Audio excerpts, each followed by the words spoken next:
So now I'm going to try to get out on Thursday. Okay. So yeah. Got it. Yeah. And when did you get in? Today? I got in yesterday. Okay. Did you celebrate Yesterday. 5?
Is that yours or is that mine? Yours, definitely. Okay. All right. You're like, I'm not. I'm not having any, so yeah. So is this your first time in the living room? No, I think I've done maybe 2 others. Oh, okay. Just to watch, but participating is my second or maybe third. It's my first. Nice. Yeah. And you're with LCA. I am, Lung Cancer Alliance. That's, yeah, absolutely. Is that And so yours, definitely. Okay. All right. Which I'm not having any, so yeah. Nothing yet. So is this your first plan to have pasta? I'm with you on that. Same. Okay. I think I'm gonna have some pasta. Just to watch, but participating is my second. Oh yeah. Grab your mic and fill it. Is it? Oh jeez. Maybe I'll try putting it down a little further so it's Lung less. Cancer Alliance. That's, yeah, absolutely. Is that better? Pasta, salad, all the good stuff. Yours, definitely. Which I'm not having any, so yeah. Nothing yet. So is this your first?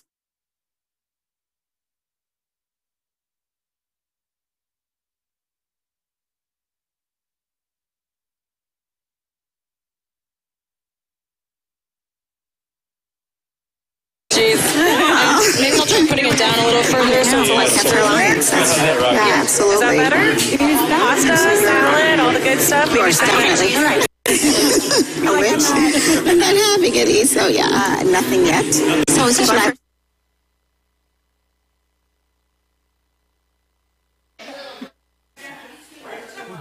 Well, here's You did that. You did here's that. Go an ahead. extra if that helps. Yeah. But then I'm giving you mine, okay? You hear her?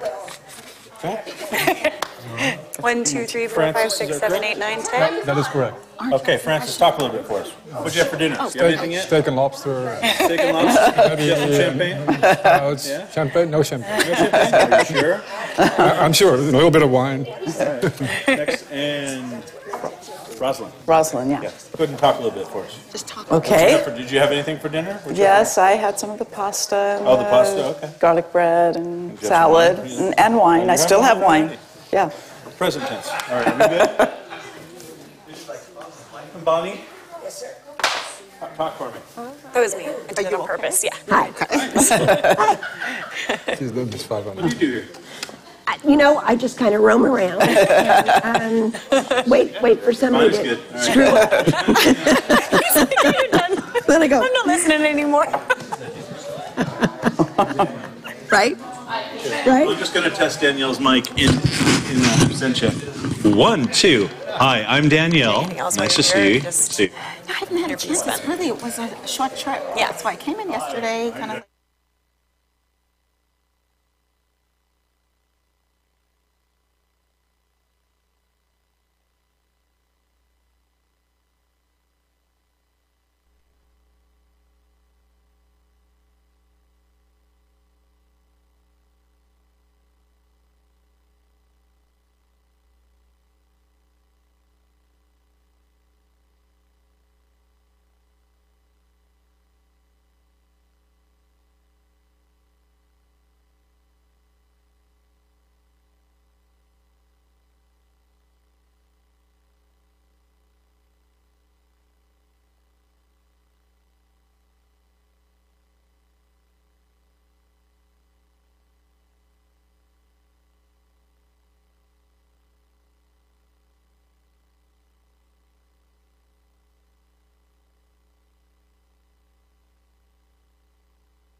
Good evening, everyone. Welcome to tonight's living room. Thank you all for coming.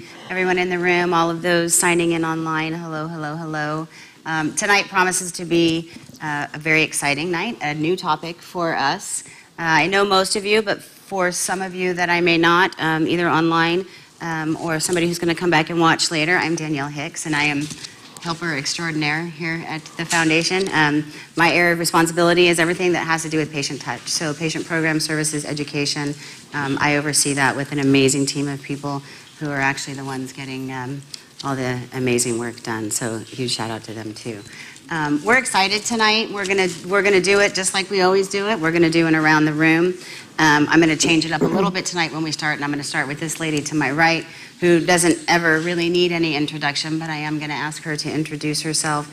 And then at the end, I will go ahead and introduce this panel. As most of you know, tonight's Lung Cancer Living Room is talking about some current legislation, what's going on right now, what it means to all of you, and how you can help. So we're very, very excited to have Elridge here from LCA and some amazing patients and caregivers who are active in this space to talk about why it's important. So with that, I'm going to ask you to introduce yourself. Okay. I'm Bonnie, Danielle's mother, and Andrea's mother, and Jared's mother, and Debbie's mother-in-law, who works here as well. She's not here tonight. And more importantly, a lung cancer survivor, just like so many people in this room. We, as a company, as a foundation, as lung cancer fighters, believe in collaboration, really believe in collaboration in a big way. So that's why we have an amazing representative here tonight who knows policy so much better than we do from the Lung Cancer Alliance. And then we have some patients on board that are going to, join in the conversation. And then the people in the audience and online are going to join in too. So welcome, everybody. We're happy to have you all here. New people and old people, and I say that in an amazing way because we have some survivors here that have been surviving for a really, really long time, which is always good news for the people online and the new people in the room to see that it is possible to, survive lung cancer for, a good amount of time. Our goal is for everybody else to leave this world for some other reason, jumping out of an airplane over a beautiful Caribbean island or something. So I'm going to, she's rolling her eyes. I did not. Did I roll my eyes? I chuckled and I looked left. I did not roll my eyes. So not this time. Welcome everybody and let's get started. Thanks, Mom. I'm going to start with Ron just because I haven't seen him in a while. I know. And we've missed him so much. You knew when you sat there that was what was going to happen. Ron is family. Well, you're all family. My name is Ron. I was trying to sit in the back and to have a nice nap, but I'm here now. I'm here today as a caregiver. I was a caregiver. Today I'm here as an advocate for lung cancer because absolutely right. We should make this a chronic disease that we can all do well with while we do have the disease. And so I'm excited to hear about policy. It sounds strange to be excited about policy, but without policy, we can't get funding. Without funding, we can't do research. Without research, we can't save lives. So there's just the elevator pitch. Right. And Ron, I just have one little question for you.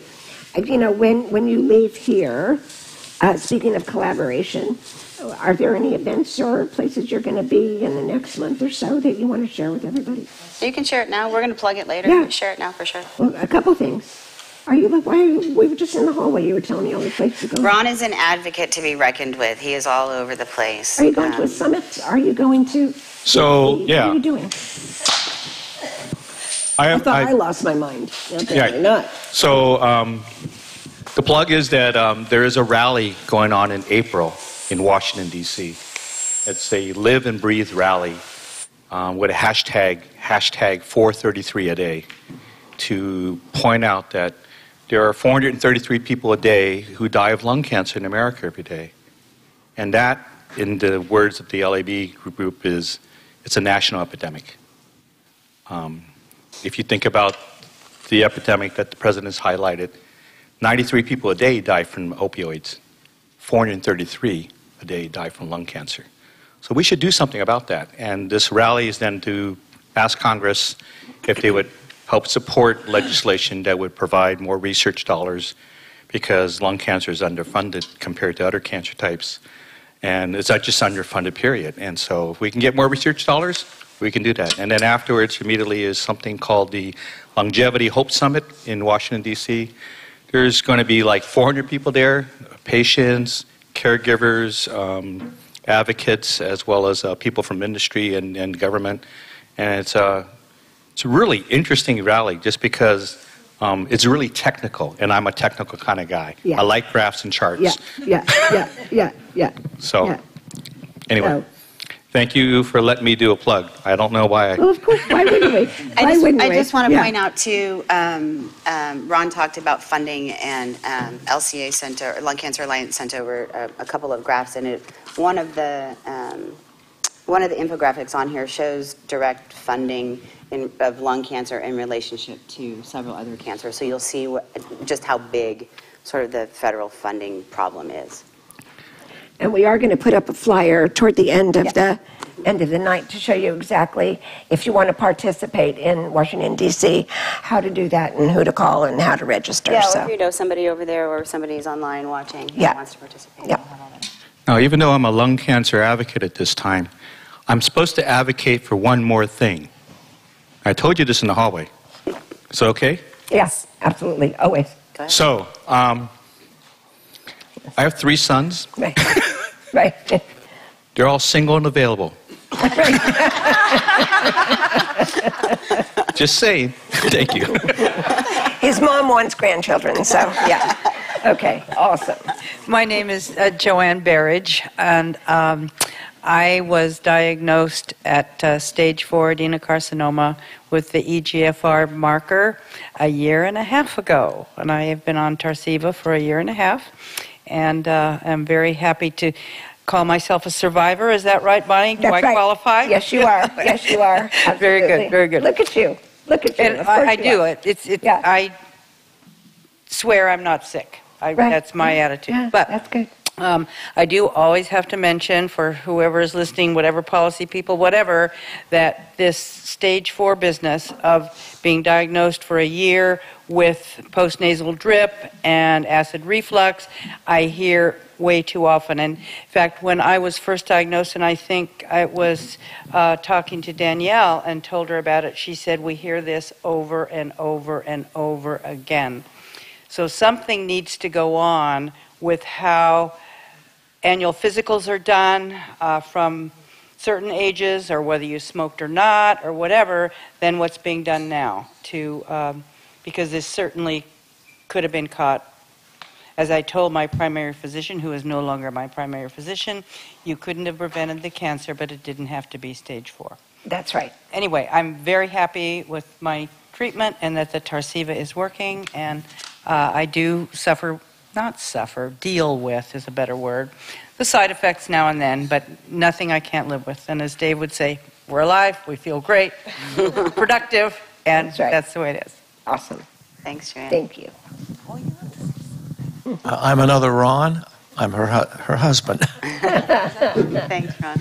That's all I can say, except I try to keep up with her. That's awesome. That's great. My name is Diane, and I was diagnosed in September of 2016, a non-small cell adenocarcinoma, EGFR positive. I was on Iressa for 9 months, and then I've been on chemotherapy since then, and currently on Avastin and Alimta. So it was Iressa, you said? Yes, Iressa initially. Yeah, interesting. Yeah. Did they test you at progression for T790? Do you know? They did, and I was I feel like we negative at talked that about time. this. Yeah, okay. Yeah. I just wanted to double check. Hi, my name's Doug, and I'm with Diane, so I'm her support. I'm Ina, and I've been here, I guess I've been coming here for about a year, or a little bit more than a year, maybe. I was diagnosed in December of 2014, so 3 years. But to the point of what you were saying about what we should do to do some screening, I never smoked, and I never had chest x-rays.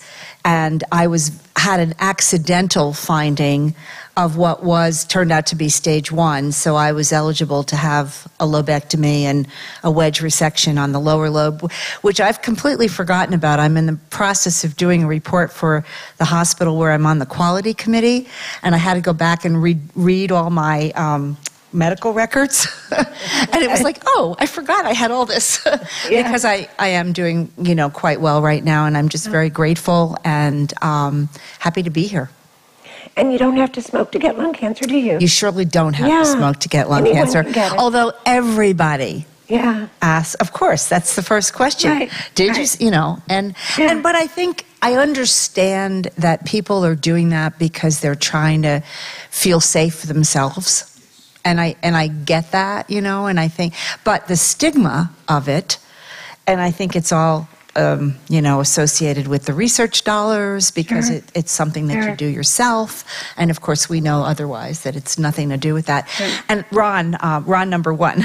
Right. I'm really happy that you talked about that because I was going to ask the question about the April 26th rally in Washington and so many separate groups. It almost makes you want to, know is there a way to unify what's going on in the lung cancer world for everyone? This is true of lots of other organizations. There's so many. Totally our goal, 1,000%. Yeah, and there is a place that does a decent, not a perfect, but a decent job of it, and it's called LUNCAN, LUNCAN. And we're all the groups are members of it, and we do try to post upcoming events and what's happening next on that. It can be a challenge. And 2 or 3 weeks ago, I can't remember now, we hosted every lung cancer foundation in the United States here. Wow. In this room. Wow. And we had an amazing couple of days. We really did. We had an amazing couple of days. Yeah. I just want to make a comment back to the stigma. There's so many challenges, and I don't want to get off topic, and I want to finish the around the room, but one of my biggest pet peeves is and I think everybody's, is the stigma, because there are so many different things that it affects, the folks even who did smoke, or current smokers, or who have a history of smoking. The shame, blame that they feel is what makes them not go to the doctor, not get involved in screening programs that are available for them, not be able to be diagnosed at earlier stages because they somehow feel like they need to take ownership of doing it to themselves. So it's both sides, and it's just insanely unfair. So. But never forget, and I think Emily told me this, maybe not, but I think it was Emily a long time ago, that when somebody says, "Did you smoke?" And, we have patients all the time that ask us, what can we do? What can we do? Just me, I don't know how I can participate. What you can do when somebody says, did you smoke? That's an opportunity for you to start a conversation with whoever asked you that question to explain what lung cancer is all about, right?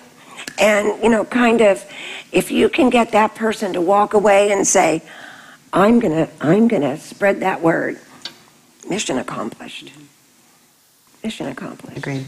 So instead of getting angry, turn it around and make it a positive thing. Good. Thanks, Anna.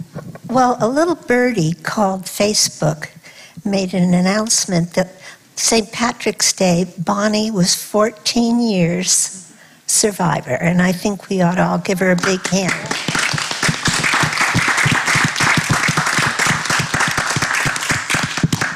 And here's to many, many, many, many more.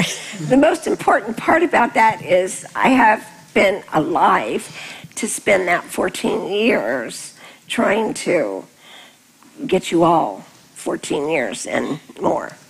So I'm totally committed. And just as obviously her daughter, but I think it's important to recognize that her story is not all that different, right, from what everybody has experienced. Misdiagnosis for a year and a half. Did it have to be? She was 3B. even at 3B, she was told there was nothing anybody could do, like all of these things, right? So it's one of the big reasons for these letters on the wall, right? It doesn't have to be hopeless, no matter what, right? It's important that you become educated and advocates for your own selves, so.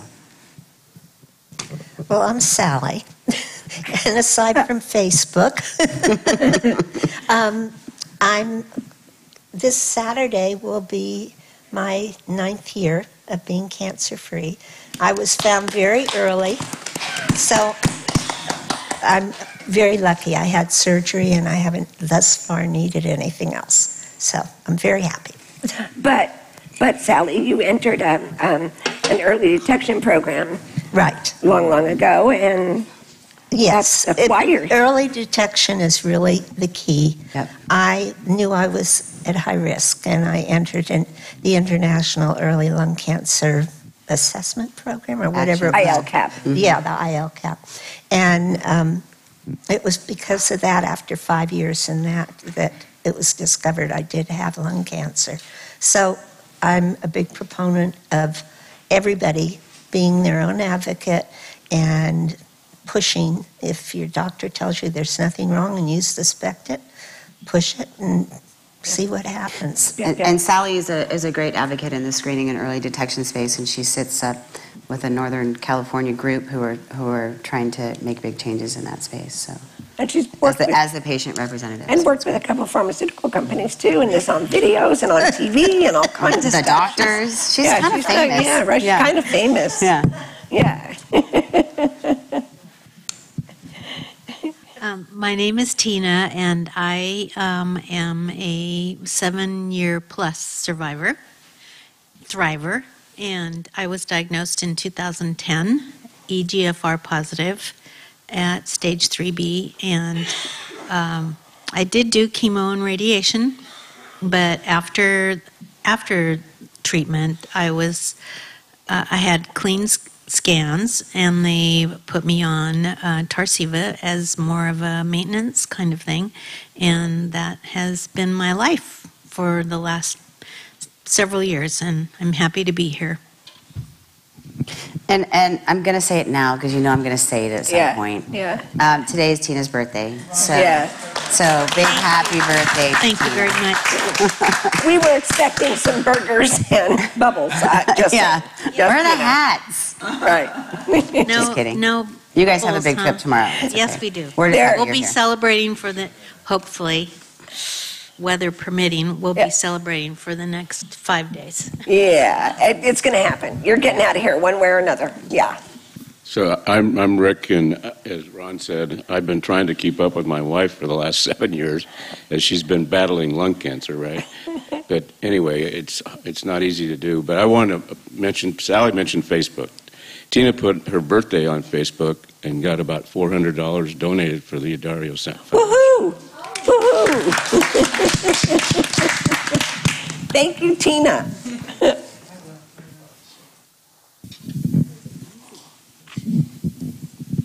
My name is Fred Palmer, and I was diagnosed in October of 2013 with non-small cell lung cancer, and I'm currently in immunotherapy. Thanks, Fred. Thanks, Fred. Fred's part of the family. He's been coming so long, which is awesome, right? Yeah. It's awesome, right? Yeah. Exactly. Yeah.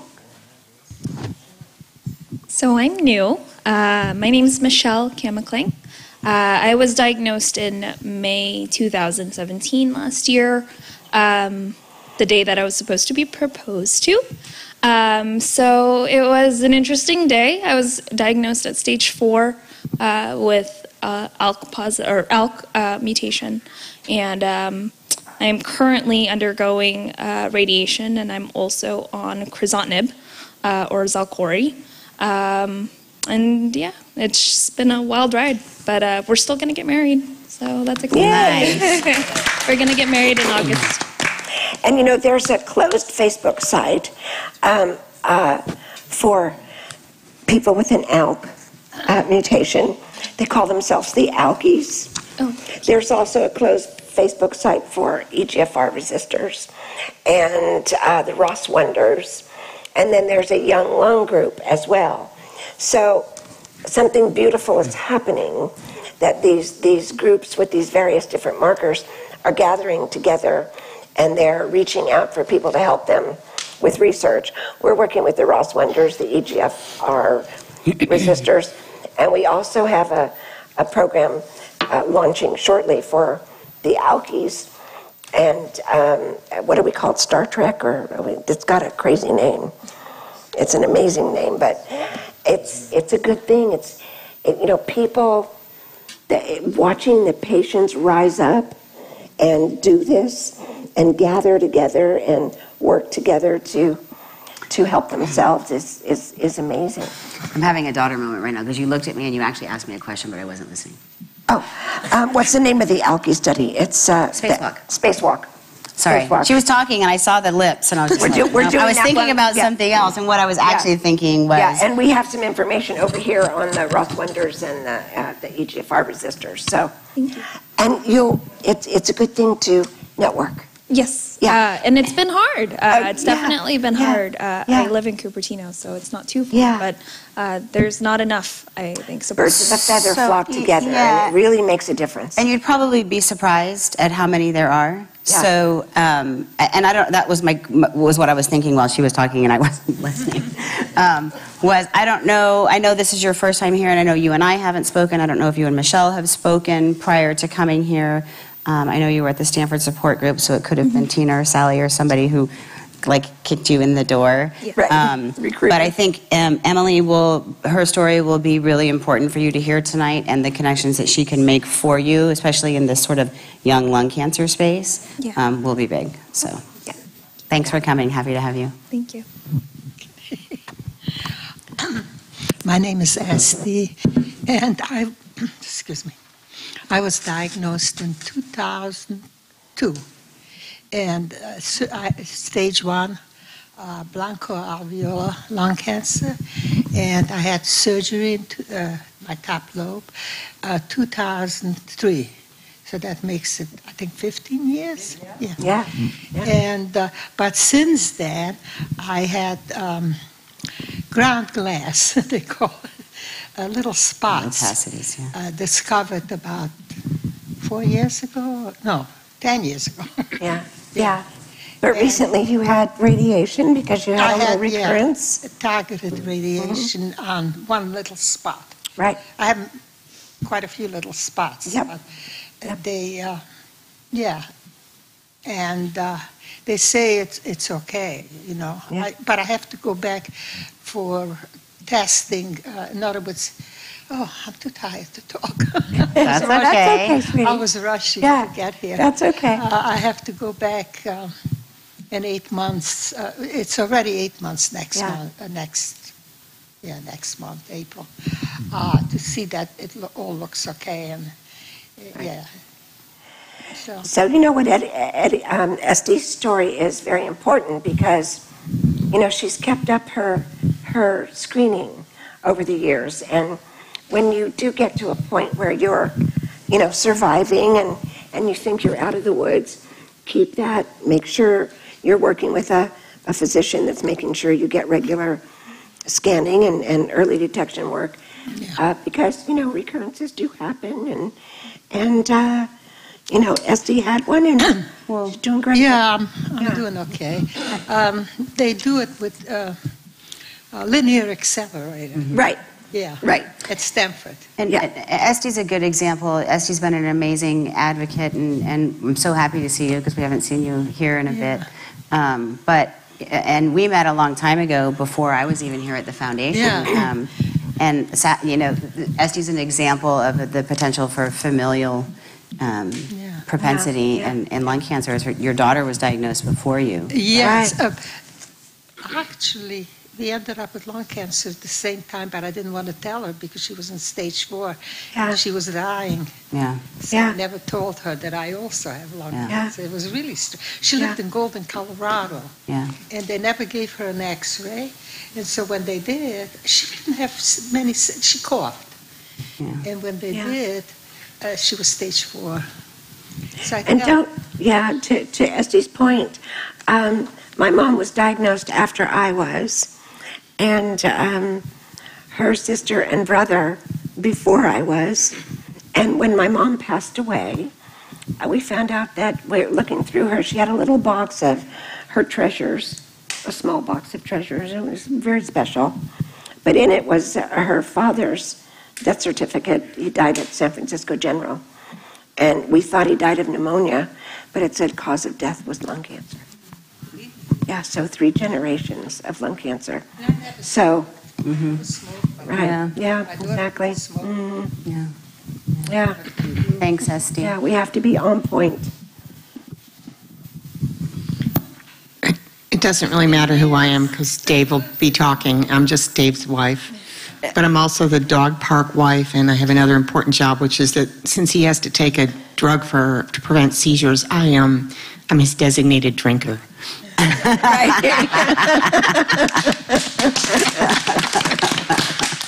Since I stopped drinking, I thought we would save some money. You know what? I don't think we've saved There's enough. no such thing as being just Dave's wife. No, it's a 24.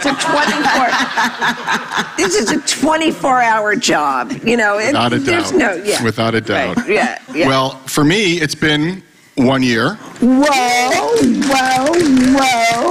And of course, thanks to Barb and the dog park, I stumbled upon this group slightly right around a year ago. Yeah, we like to hang around dog parks, Yes, just, and to so gather in. anyway, I was adenocarcinoma, stage 4.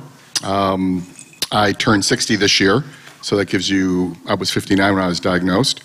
And I was tested for EGFR and was positive, and so I've been on Tarceva now for a year.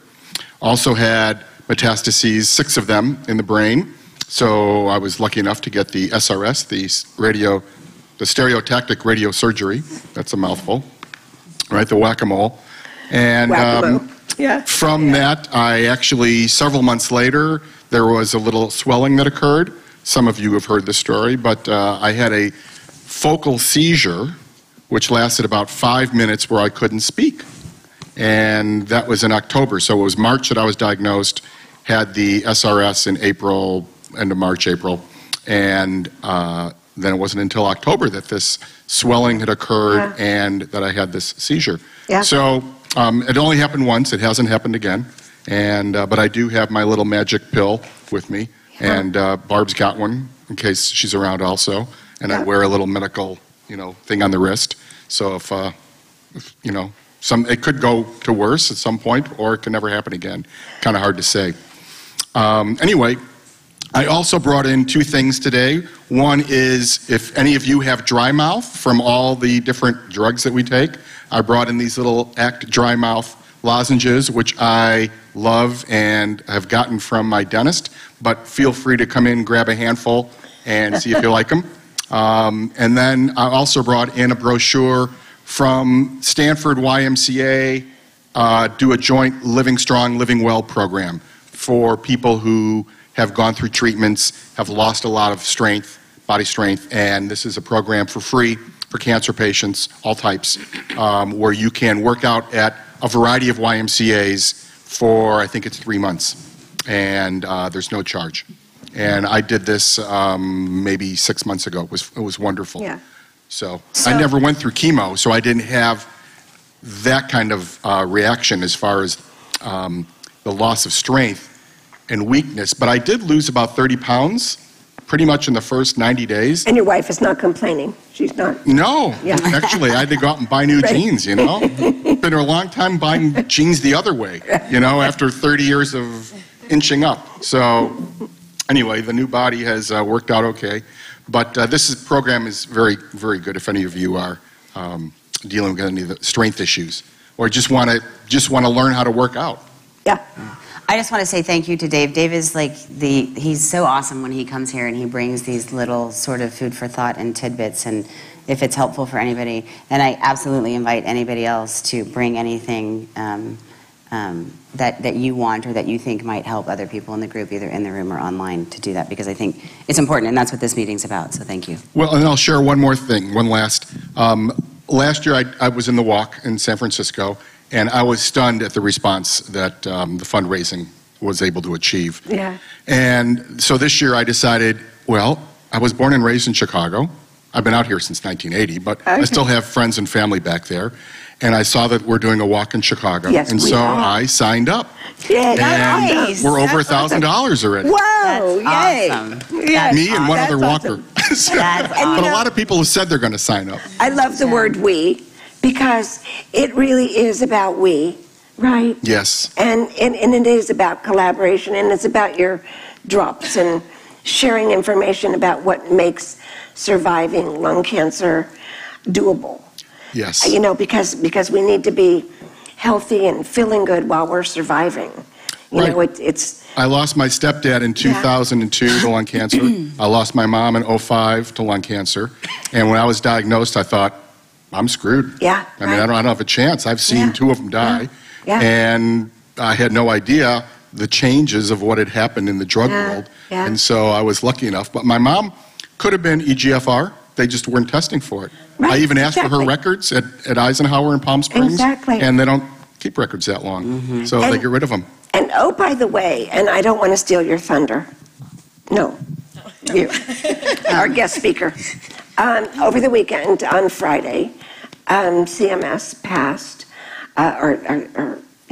we got approval for payment for testing for lung cancer for genomic profiling to be paid by CMS. What's CMS? CMS is Medicare. Okay. And you know what? Once Medicare does it, they all follow. So this is the greatest news for lung cancer in a decade. In a decade. Yeah, and it's NGS specifically. So Yeah. it is a big deal because what we talk about and what we always try to get to is, or one of our biggest complaints was that molecular testing for lung cancer has historically not been reflexive. In other words, they test for one mutation at a time. So by the time they're just into the 3, maybe 4 that they're testing for, you're 3 weeks out per test, between 1 and 3 weeks out per test, depending upon what test they're doing. So now you're 3 months out from diagnosis and you haven't even been treated yet, right? Not to mention the whole thing about next generation sequencing, where it's that deep dive that you guys have all heard us talk about. So it is. It's huge. It's huge, and it's going to open up doors because 80% of lung cancer patients, well, actually all cancer patients, are treated in the community hospitals, and the community docs haven't been recommending genomic profiling because they're terrified that they're not going to get reimbursed. They're going to get charged, but they're not going to get reimbursed. So now they have no excuse not to recommend genomic profiling for patients, which is, huge, absolutely huge, because lung cancer is a very mutated cancer, and every single one of you is different.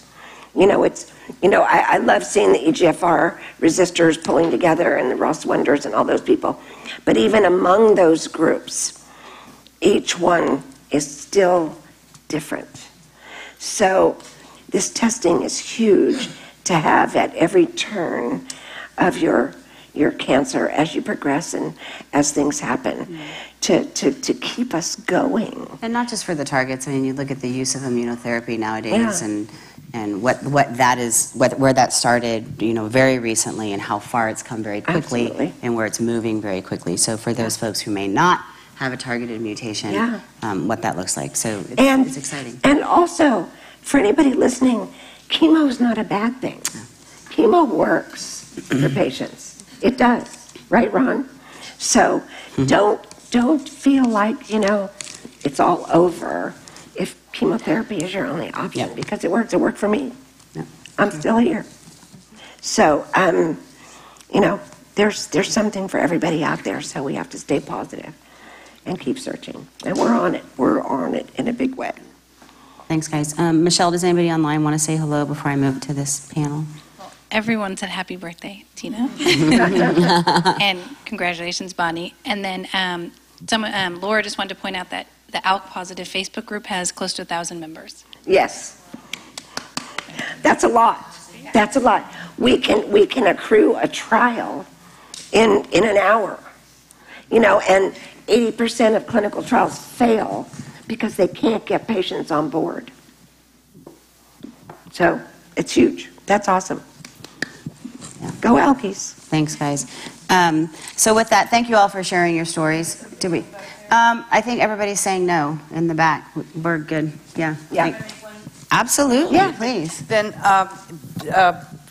spinning off of Rick talking about the funds raised for Tina's birthday, that's wonderful, and Dave talking about raising some in Chicago.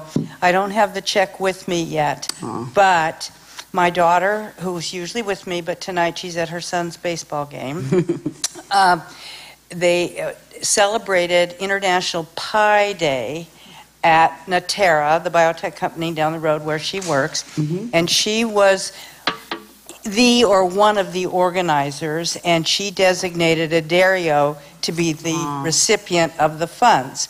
And it did amount to $800 of the employee or the administrators throwing pies at the higher ups, whatever they did. She showed me pictures. It was hilarious. That's anyway, great. Love that. You do have a check coming from Natera. That's awesome. Thank you. That's great. And throwing pies at your boss is always worth, an I don't know where the event's president but my of wheels are spinning. Yeah, Right. That would be great. Yeah. Yeah. That's great. Thank you. Yeah. Whoa. Yeah. Well, just saying. So with that, I'm going to move to this group. I'm going to ask everyone to introduce themselves for the patients and caregivers to tell a little bit about their stories. I could read it from a piece of paper in bios, but I think it's so much more meaningful when you're hearing it from them. So I'm going to ask Rosalind to start just because you're on that end. If you'll tell us who you are. I'm Rosalind Spruitt. I'm actually the wife of Francis, and I was his caregiver during his treatment in 2007 and 2008. Francis Spruitt, 10-year survivor since last December. Emily Bennett Taylor. I'm as of last month, a 5-year survivor, 5 years cancer-free, no evidence of disease. I was diagnosed when I was 28 with stage 4 adenocarcinoma, non-small cell. I went through chemotherapy and was lucky enough to find a surgeon who did an extrapleural pneumonectomy and removed my right lung, and then radiation, and that was 5 years ago. You want to talk, just because it's such a good story, I want to talk about the baby a little bit. just for a second. Yeah, sure. I'm always happy to talk about my babies. We went through fertility preservation before I started treatment. We were able to sneak that in while we were waiting for genomic testing, which was a little bit different 5-6 years ago. But then when I was 2 years cancer-free after surgery and everything, we put out an ask to friends and family, and my high school track coach actually stepped forward and offered to be our surrogate. So in April of 2016, she had our twin daughters, Maggie and Hope. So. And Emily's story is so important because they had the foresight to actually do that with the embryos. And you would think that with breast cancer, that was discussed with every woman that was diagnosed with breast cancer, but it's not. And, and it should be. Only 14% of oncologists, or only 14% of young patients of childbearing age are given any sort of information about fertility preservation when they're diagnosed with cancer. Exactly. So we were lucky that someone had mentioned it to us. Big shout out to the fact that whatever cancer you have, if you're a female, you should be, that should be a discussion you have with your oncologist and your doctors, and because, you shouldn't be ruled out to be a parent, and let that stop that from happening. So, and that goes back to shared decision making, which you guys have heard us talk about in here. It's a big deal. It's a big deal, and those babies are just so cute. I'm partial. I agree. They're incredible. Yeah, they are. Oh, great. So it's my turn. Elvidge Proctor. I'm pleased to just be here with all of you, and thank you to Danielle and Bonnie for having me here in the living room. This is my first living room, everyone. So I'm LCA's Director of Health Policy. I've been with the organization for over a year, and prior to that, I was the Vice President of Public Policy for the Tourette Association, a very stigmatized neurological disorder that many people think can be helped, that it's a self-doing act, much like lung cancer, that where patients are blamed for their condition. Tourette syndrome was very much not well understood, and patients were always either misdiagnosed or underdiagnosed, and there was a journey to getting that diagnosis. So having had that opportunity to work and serve that community for about 12 years, and bringing all of that here to the lung cancer community with the same passion for advocacy, which is what I'm here to talk to you about. That was.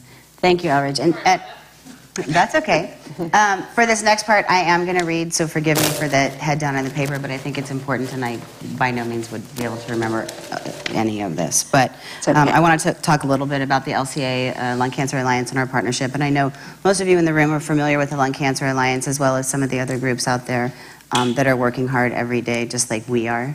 And we're insanely grateful for our partnership and the relationship we have with all of them, particularly with the Lung Cancer Alliance. So the LCA has worked hard for well over a decade, for those of you who may not know, to bring the issue of lung cancer as a disease to the forefront of the minds of members of Congress, staff, national media, and other public health leaders. LCA is responsible for putting the ball in motion and crafted first ever legislation calling for lung cancer to be made a national public health priority, which I think is a big, big point to make. You look at, well over a decade, but and we talk a lot about, moving towards half a century, if not more, since the needle has even started to move forward in lung cancer, and that it's been a really short amount of time that this thing on a federal level has been paid attention to. They continue to advocate for a better coordinated and comprehensive plan of action to increase research funding and ensure access to preventative services and high-quality, affordable care. Working with patients, survivors, and caregivers across the country, they have built an army of grassroots advocates. This work has paid off, as today tens of millions more dollars are being directed to federal research funding. Lung cancer screening has been approved and is now a covered health benefit, and the lung cancer community's voice has a seat at the table when decisions about healthcare delivery are being made, so that a patient-centered system emerges that truly benefits the people. Today, we're going to learn more about why advocacy matters, more about recent policy efforts that focus specifically on lung cancer's impact on women. And I was joking earlier with Ron, because we know at the end of the day, and this is a joke, but that women are we're kind of the bosses, and we kind of make the rules. So to put a focus on women, not only the disparity that's there when you look at incidence in women and lung cancer, but also our ability to get the ball rolling. And and all that's true, but lung cancer in men and lung cancer in women is different, and it needs to be looked at because it responds differently. It's different, and we need to treat every single patient personally. This is the decade of personalized medicine, where yes, it's your genomic breakdown, but it's also everything else. It's your familial association with the cancer you have. It's your environment. It's the job you may have had. You may have been a fireman. You may have had radon under your house. You may have had 9,000 other things. This is the time that personalized medicine is really coming into play. There was a recent study just published around women and lung cancer about women and their use of cleaning products. And the association of that back to lung cancer diagnosis. Exactly. Yeah, it was really interesting. We're spritzing and spraying. That's why I don't clean the house. Right. Exactly. Exactly. Well, you even look at dry cleaners. We bring our clothes to the dry cleaners, and then we put them on and we absorb the chemicals. Pesticides. We're breathing those. We're no matter how much a state or a country gets into global warming and recycling and all of those things, we're still breathing everything from around the world. It's circling the globe. So this really needs to be a global issue. But we're breathing stuff every day. And, you know, those things are triggers for all cancers, not just lung. There's a ton of unknown variables for sure. Exactly. Across the board. So before I go into the queue to sort of the questions for our panel, I want to remind everybody in the room that it's open forum. Please ask questions throughout. Grab a mic, raise a hand, yell my name if I don't happen to see you, because we really want to have that interactive conversation happening the whole time. Goes for the same for the folks that are signing in online. Please, please, please do not hesitate to ask questions. So with that, you talked a little bit, we're going to start with Elridge. So you talked a little bit about your background, but can you talk a little bit about the policy focus that you bring to LCA? Absolutely. So having worked with a community of volunteers, patients, for me, it has been a very focused on self-advocacy. Teaching self-advocacy and then having you to apply that. When you think about the concept of precision medicine, well, you have to apply the same concept to bringing values to what members of Congress are actually taking action. So members of Congress are making decisions, they're offering up and proposing what they, in their minds, assume to be the best way to represent you.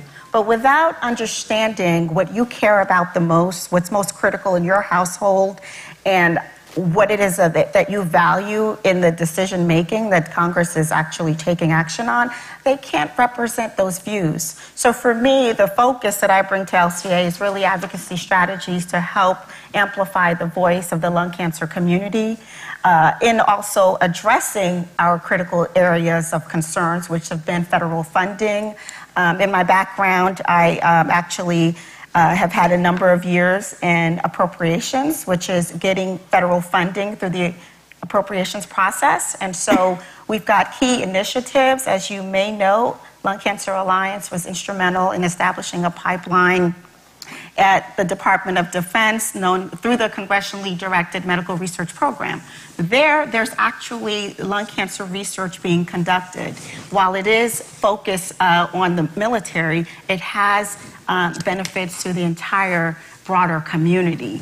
And so increasing funding there is a specific area, the focus, where each and every single one of you can help to continue to increase that line item.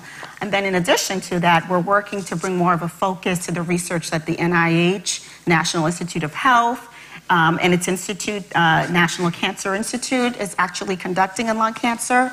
As you may know, Lung Cancer Alliance years ago was instrumental in getting Congress to pass federal legislation that then instructed NCI, National Cancer Institute, to develop a research framework that would address small cell lung cancer, because again, the effort has been to go to where there are unmet needs and to address where no one else is addressing. And so small cell, there was nothing there. There was no establishment there's no drugs, there's no answers there. It's been very low in terms of a coordinated plan to address that. So there's been some gains for the community. There's been some historical achievements, but I think our focus needs to continue to be to drive the message home, drive your voices, bring you to your members of Congress. So a strong effort in your self-advocacy, which would then amplify the voice and help to establish some of the unmet areas that we're working towards today. Yeah. Local becomes national. That's right. Yeah. So you said, and I'm like, if you and I have had several conversations about this, and I'm the first to admit I don't know a ton about how this works. I remember the cartoons from when I was a kid about the bill on Capitol Hill, but I really, when it comes down into the diving into the details, I really don't know how it works. So you mentioned, your congressmen and women needing to hear from you, the patients, the caregivers, the people who are living it and doing it. What do you mean?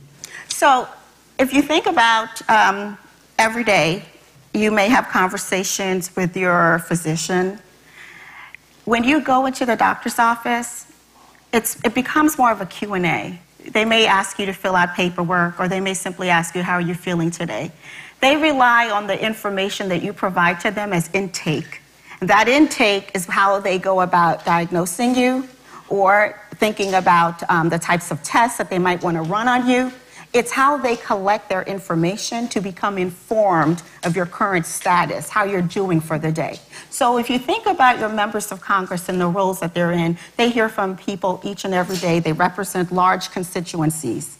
And so when you walk into their offices, or if you call them, or if you, however way you choose to make contact, there are a number of ways that you can do that. You can do it from this living room. You can do it simply on your cell phone. There are a number of ways that we can talk about these ways.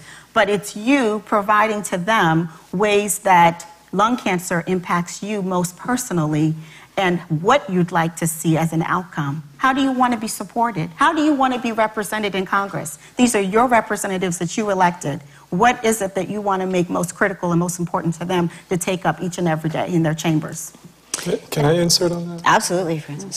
So we started doing this about 8 years ago, where we first, through LCA, started meeting our representatives, our district representatives and our senators. Not those people per se. Oftentimes you just meet with an aide or a medical aide or whatnot.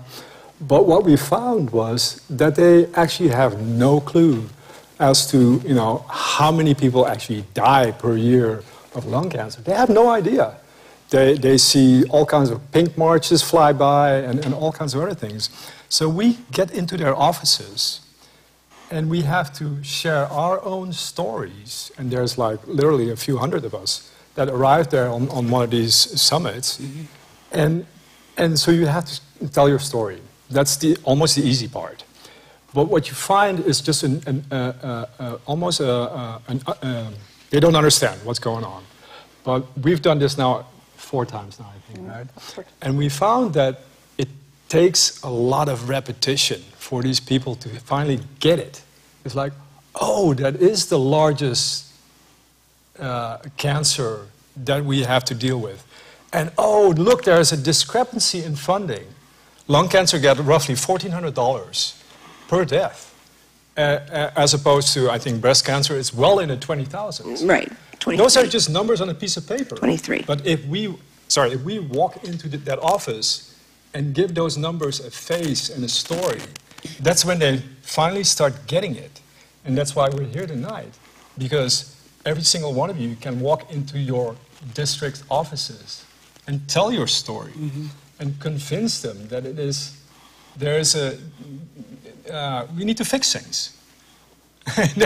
There's a funding disconnect that needs to get fixed. That's one of them, right? And to your point, it's a federal issue, but it's also a state issue. Yeah. You have to get your state and your cities and your counties behind you, right? Absolutely. That's what you're saying. So what works best? Go to your representative's office. Don't even make an appointment. That's what we did. Said, local. Says, we were pissed off for other reasons, other political reasons. We just went into that office and we basically met Mel, and he was like, oh, and this and that, and so we got to know him a little bit, and now we're buddy with Mike Thompson, our district guy, and he just last year he joined the Lung Cancer Caucus. And Thompson's a good guy. And Thompson is a good guy. He's a good guy. So go to your guys, knock on their doors, and tell them you want to see things changed. And it doesn't take one visit. It takes 5, 10 visits of 20 different people going to that same office, right? Yeah. And I think it's so important, and that's one of the things that I love about sharing the story. And as you're talking, Francis, I'm even thinking about, Joanne, about your story, and you're not alone in this, but going back to your primary care physician and saying, it didn't have to be stage 4. If you'd have been paying attention, those are the types of stories, right, that they need to hear them. They need to hear, right? And that's why it's so important that you not only share them here, but in other places. And to Francis's point, whether it's going to your state capital, your local representatives, or marching on DC, which we had the benefit of doing this year, and it was my first time.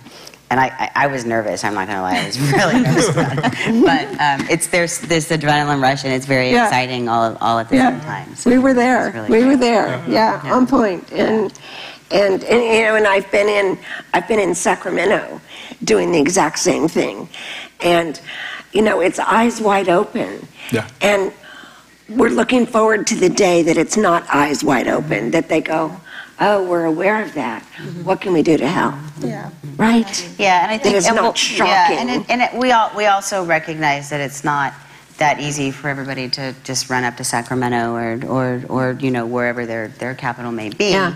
But there are other ways that we are gonna discuss. Absolutely. Yeah. There are a number of ways that you can reach your representatives. Through our website, there's one, as an example, we have an action center, and directly with just the click of your mouse, you can send a form letter to your members of Congress, and the letter allows you to personalize it, to include your personal story, and to state your specific reasons for your ask. So that's one way. Another way is you can pick up the telephone and just call the Capitol switchboard. Literally, the number, you can find it on the website, but anybody who wants to jot it down, it's actually 202-224-3121, and ask to be transferred to your representatives, and you'll be able to speak with them. Other ways are through joining these various summits that you've heard, and opportunities through your local organizations where you can join their Hill Days, or whether it's state visits. You can go to your local district offices and schedule appointments with them. And I think one of the examples you're hearing from Francis is that your members do want to hear from you. So if you happen to just show up, they wouldn't turn you away. They will try to accommodate and meet with you, or at least take in the information that you're providing to them. So there is a willingness to listen to you and to have you come and visit with them. Because at the end of the day, they need you to go and cast your vote midterm elections. Don't forget that. And you know what you're saying is you don't even have to leave your home to make a difference. Because we talk to patients every day that say, what can I do? And not everybody can do what LCA has done, or what we've done, or longevity, or any of these other people have done. Everybody can do something, and you don't even have to leave home to do it. Makes sense. Yeah, which I think is huge. Yeah, it's huge. So I want to break in a little bit tonight, before I ask the question. We made photocopies for everybody, and if there's not enough on the tables in front of you, there should be some more on the piano. If not, we're happy to make more. But it's a copy of the bill that we're gonna talk a little bit about tonight. And so I want to ask Elridge to specifically give us a little information about the Women in Lung Cancer Research and Preventive Services Act. What is it outlining? What does it mean? What is it hoping to do? Absolutely. So a little bit of history. This is, of course, before my time, but it's a wonderful story to share with you. This is LCA's story. So in working with Brigham Women's Hospital, information was brought forth. Brigham Women released a report in 2014 titled Out of the Shadows, where it was just eye-opening in terms of the gap between women and men, looking at gender differences. Then in 2016, they updated that report and titled it Lung Cancer, a Women's Health Imperative. That cast a national attention on the impact that lung cancer has on women.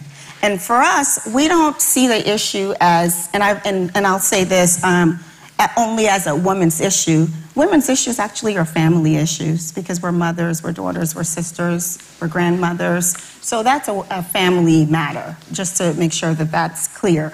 The initiative of actually taking the information that came out of the report, then using it to influence members of Congress to introduce legislation, is really a pathway that LCA sought to increase research that would then benefit the entire community. There is a focus that is specifically on women and lung cancer, but it's also highlighting women and never smokers. So that's one of the intentions of the legislation. It's to increase research, but it's also to increase access to preventive services for a population that otherwise would never receive that opportunity, and also to create a national public awareness campaign to educate the public about lung cancer. We need to know, again, that lung cancer is a women's health imperative. And right now, we need to educate people about the fact that screening is available. We need more people at risk to go and get screened, and we need to make a greater effort at intensifying the research that's being done. So what this legislation does, it calls for a review of past research. looking at what has been done and what's currently happening, then examining that, and then looking at gender gaps, then bring all of that together, asking the agencies, which would be Health and Human Services, the Secretary of HHS, to then report back to Congress on its findings. And along with that report that it would submit to Congress, it then has to provide key recommendations on how to move us forward, again, in increasing research in lung cancer, access to preventive services, and creating this public health education campaign. So I have a question. Sure. So the focusing on women, I understand, the focusing on never smokers and the preventative nature, where, like, how? Well, and that's the gap. So you have never smokers who right now would never benefit from prevention, which is where a lot of the efforts are. Mm-hmm. They also do not meet the criteria that are set forth for screening for preventive services, right? So if we can better understand what's missing, why are never smokers developing lung cancer? That's why a study is needed. That's why we need to look at where the gap is in past and current research to understand what are we missing, and then looking at that and making sure that they benefit from this life-saving preventive service so that we can identify them at earlier stages rather than late stages. Right. And, is it lung cancer early detection screening is the only one that is, what's the word I'm looking for? It's the only one that has barriers to getting the test. Everybody else, it's age only. If you hit a certain age, you can go get a colonoscopy, you can go get a mammogram, you can get a PSA test, you can get blah, blah, blah, blah, blah. But lung cancer is only for smokers.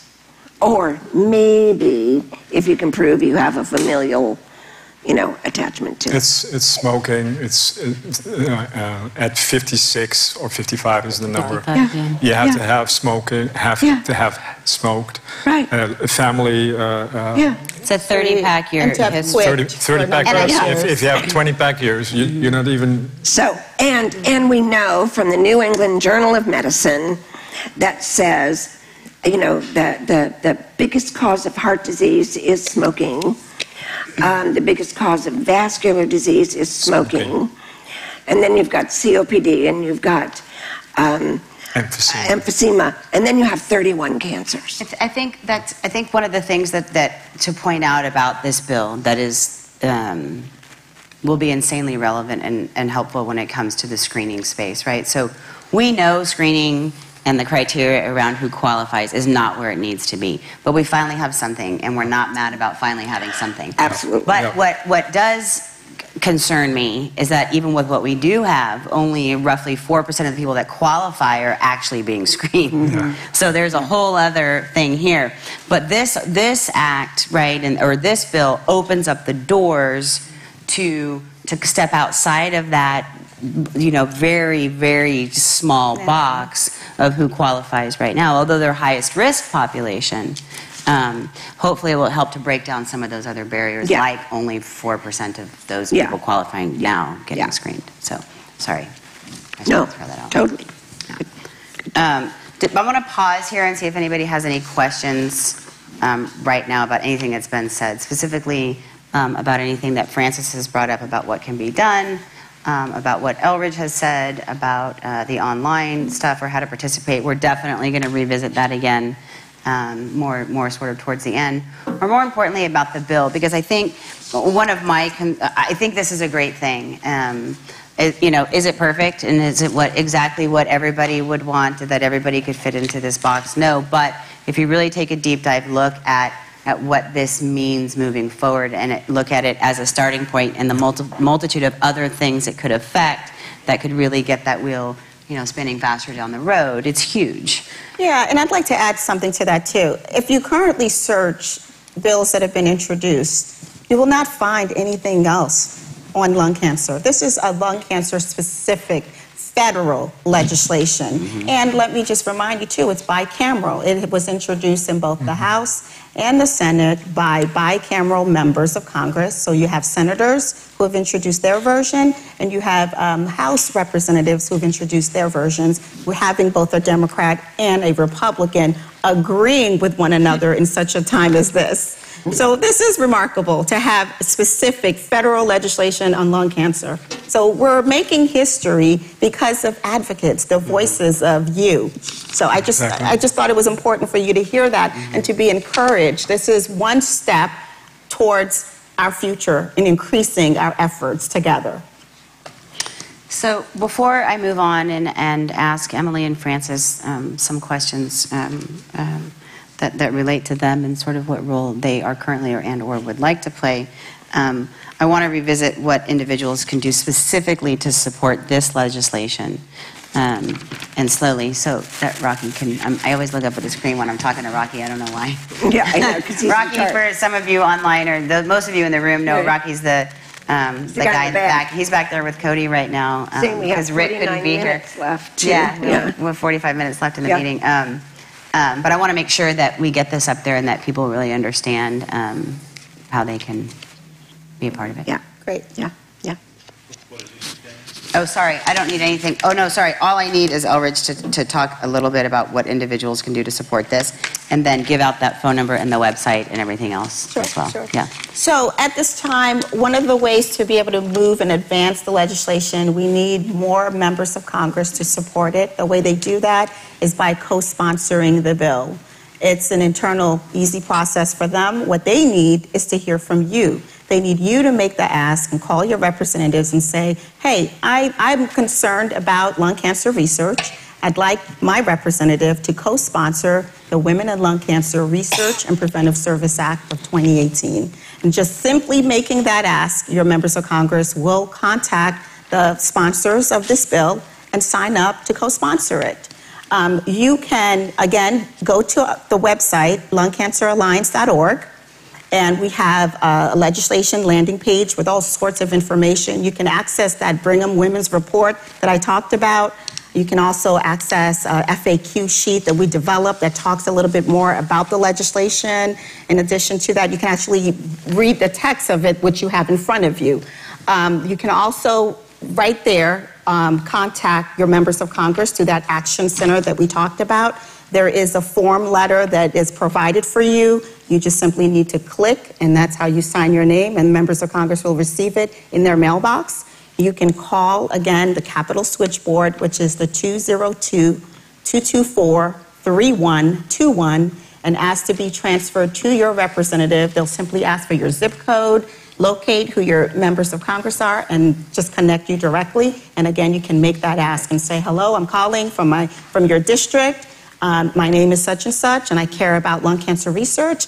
I would like for you to co-sponsor HR 4897, or simply reference the name, the Women in Lung Cancer Research and Preventive Service Act of 2018. That's all you have to do. Is there a limit on how many times you can call? Call as many times as you would like to. And you know what's wonderful about it? Solicit your friends, your family. As an individual does not need to have lung cancer to make this call or to take action. Invite friends from church, community centers, wherever. Just bring on the fight. So I just want to confirm the number, because then I'm going to hand it over to Jen to bring back to Rocky so we can make sure we get it up on the screen. But it's, oh, he's already got it. 202-224-3121. So that's the phone number for those in the room, those online, and anybody who comes back and watches this post-live meeting. So important. And to Emily's point, call as many times as you want. When you're home, because you don't have a ride. Right, just pick up the phone. Yeah. And it's HR 4897. Yeah, and if you guys in the room need to write it down afterwards, I think most of you have pens in front of you, but we can make it available after as well. I think I already mentioned a few of, and these are just a few of the statistics about women in lung cancer, some of the statistics about what's really going on when it comes to federal funding. If this doesn't make you angry, you know, I don't know. You know, it's really hard, and there are so many things. Francis, you said it earlier. This is one piece of a way bigger pie, but it's got and also it comes back to repetitive action. It's really an incremental progress we're looking for. There's all these starting points, but we have to move that boulder up the hill. Yeah, absolutely. It's a long haul, and we need people. We basically need people to visit, call, and whatnot. As many as possible. Locally and federally. Yeah. Absolutely. Yeah. It's sort of when we look back at even the breast cancer movement, when you get these masses of people, right, and they can no longer turn their heads, right, and pretend like it's not there. Dave, you have a question? You said you could contact them as often as you want. Do they take your name and number? They have to, actually. Yes. They do? They have to. So if you call every day for a month. They'll start noticing. They'll start noticing. They'll remember you. Yeah. Okay. That's actually more important than anything. You know, one call, You know, I mean, you know how we are just normally, you know, when somebody's bugging us on the phone.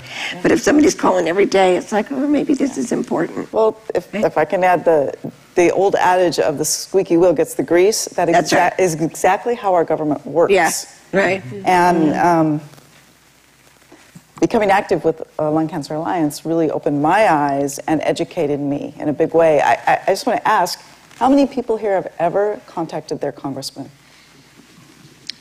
Do online petitions. Now that's. I think I had to in high school for a government class. You know, I want to come back here in a few months, and I want to see every hand in the air, because these people work for us.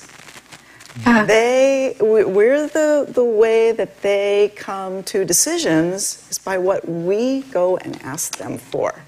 Yes. So it's really important that they hear our voice as often as possible. Rosalind, I think that's such an important point, because just like many of us in the room, myself included, prior to my mom being diagnosed, lung cancer wasn't really something I thought about, let alone how these changes are made, right, is not something that I've given a lot of thought to, which is why it's so important that we're having this meeting tonight, because, I mean, really that's where a majority of the change starts, right?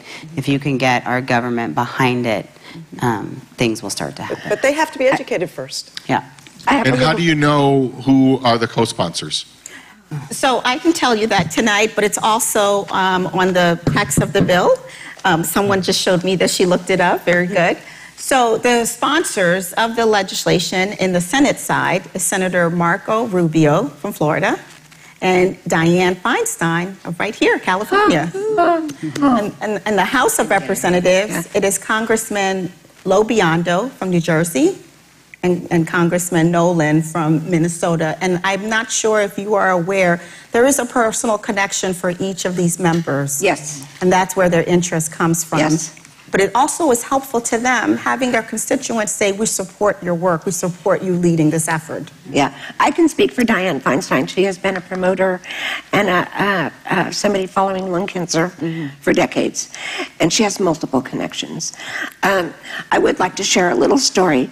Danielle and I, years ago, went to Sacramento because there was a bill being passed in California to allocate $50 million towards lung cancer. And we had a young man come up from Southern California to go with us, and we were in Mark Leno's office talking directly to him, who is now running for mayor in San Francisco. It comes to all of our galas. Comes to all of our events. And we were in there, and it was probably, I don't know, a time when the markets were going crazy and there was no money and whatever. So I do remember, though, us talking to him, and especially the patient we brought with us, who was a young guy, and who told his story. And Mark literally had tears in his eyes. And he said, you know, this bill is going to pass, but there's no money to put in it.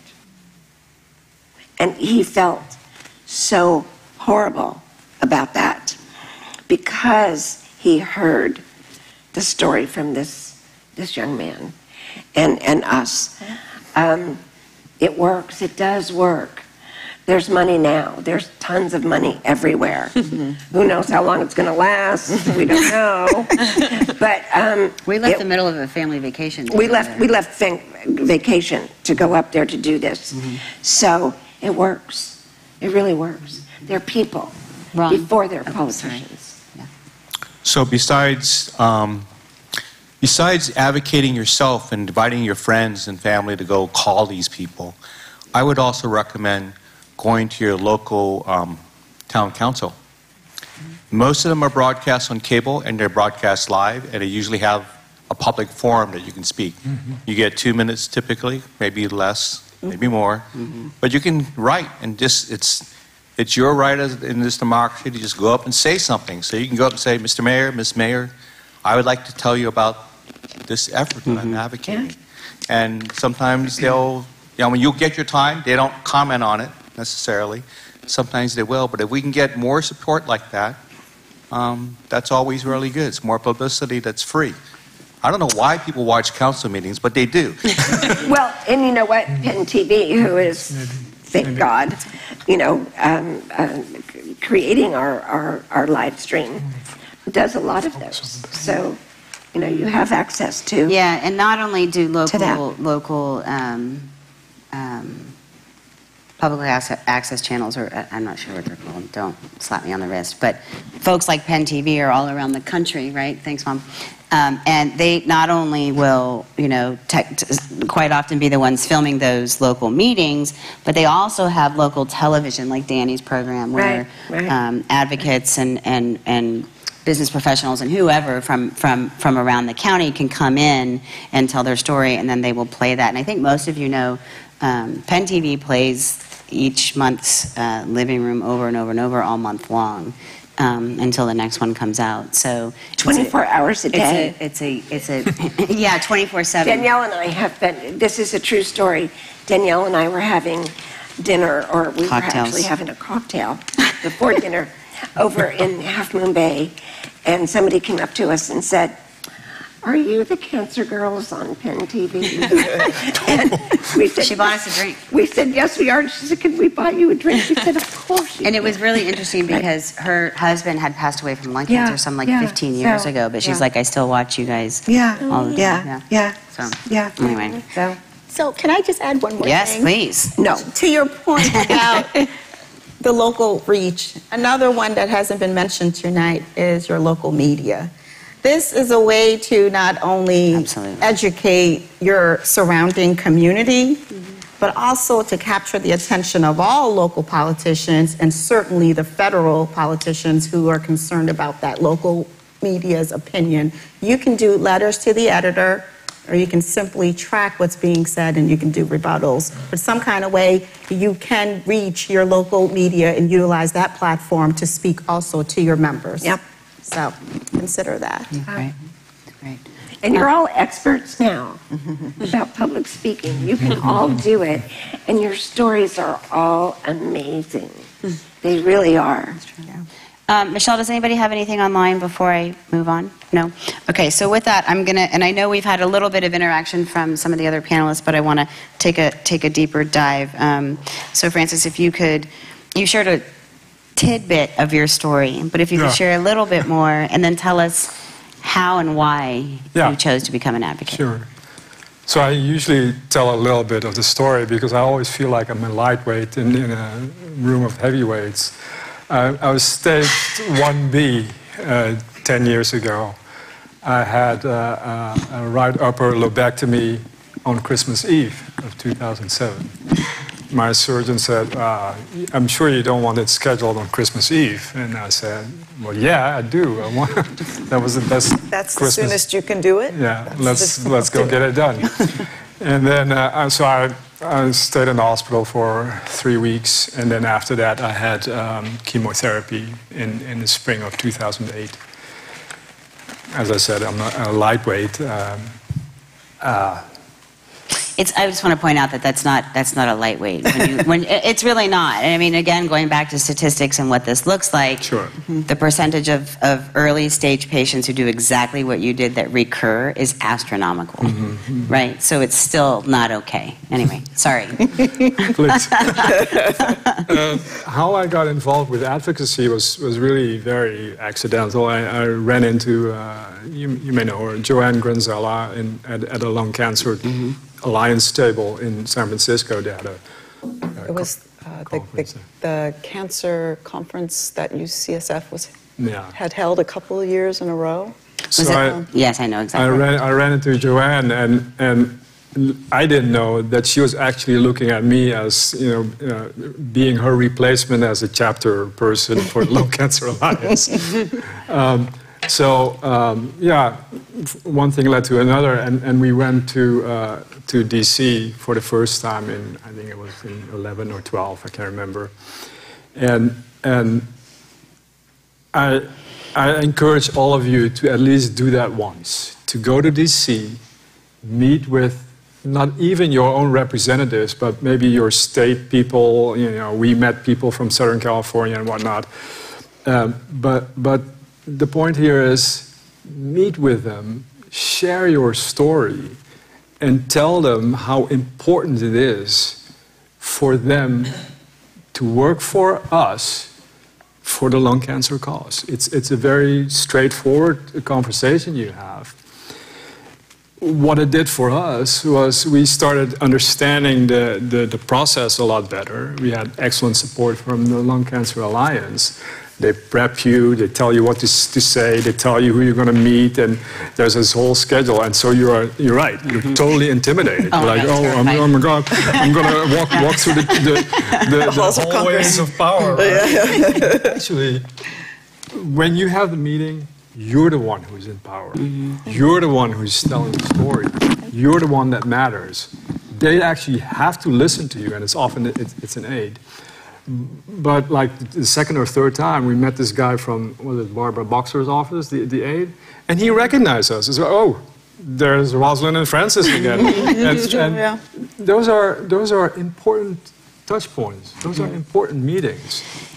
It's not that a law is passed that same year, but it's moving the small increment. It's making it move. Yeah, what I will say is there is something insanely powerful about it. Yeah. Once you get past, feeling like a teenager who's getting pulled over by the police for the first time, where you're just like, it's the authoritative sort of thing. And you really just step back and realize that these are people just like you and I, right? Yep. And Elridge mentioned, a few who have been personally affected by this. They're people. They're people in high power, but at the end of the day, they put their heads on their pillows just like we do. They worry, they stress, they get sad, they get angry just like we do. So they get cancer. Yeah, they get cancer just like we do. So we do what we do because we care, obviously. I mean, you guys were in the room when I cried in front of Thompson's aide. It's the unfairness of the situation that teaches us all, should touch us all very deeply. And we all have our story. We all have a very compelling story to tell. And that's what we need to get across to those people who are actually in their positions of power. And that's how it becomes a national issue.